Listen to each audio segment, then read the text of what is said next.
Blink and you could miss them. A handful of anti-war protesters on a street corner in a small American town.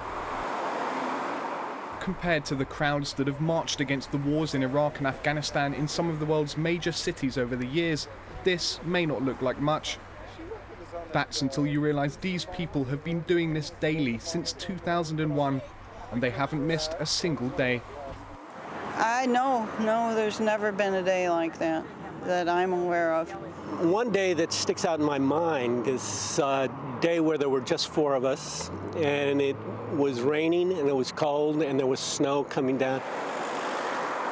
Rain or shine, this small band of protesters in Corvallis, Oregon has been holding a vigil for exactly an hour each day before packing away their signs and doing the same thing all over again the next day, and the next day, and the next, ever since US troops first entered Afghanistan. They've outlasted the Bush administration and seen Saddam Hussein deposed and executed, and now they're noticing the public response to their cause starting to come full circle. The protest bus has been parked on this exact spot every day between 5 and 6 o'clock for the past 8 years. And the protesters say during that time a lot's changed in terms of the reaction they get from people driving past. We used to maybe have 25% give us the familiar sign of finger up in the air. Protester Ken Byes runs a music shop, and he makes it down to the vigil about once a week. I think we've seen a huge change in 8 years. We see honking, peace signs, symbols, yes, right on, we get this.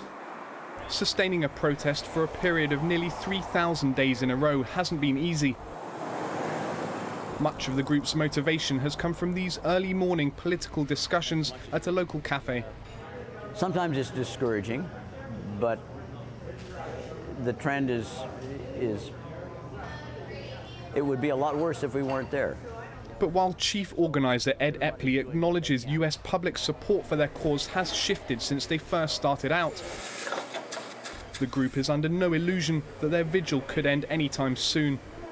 There is still a lot of hope for the new administration.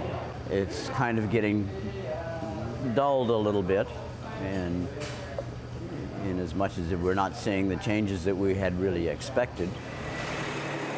With the White House to decide soon on whether to send more troops into Afghanistan, these protesters say they're not sure how much longer they'll have to be out here. Well, as long as we can stand up. I think it's a terrible idea to dump more resources and more people, more lives down the rat hole. Sebastian Walker, Al Jazeera in Corvallis, Oregon.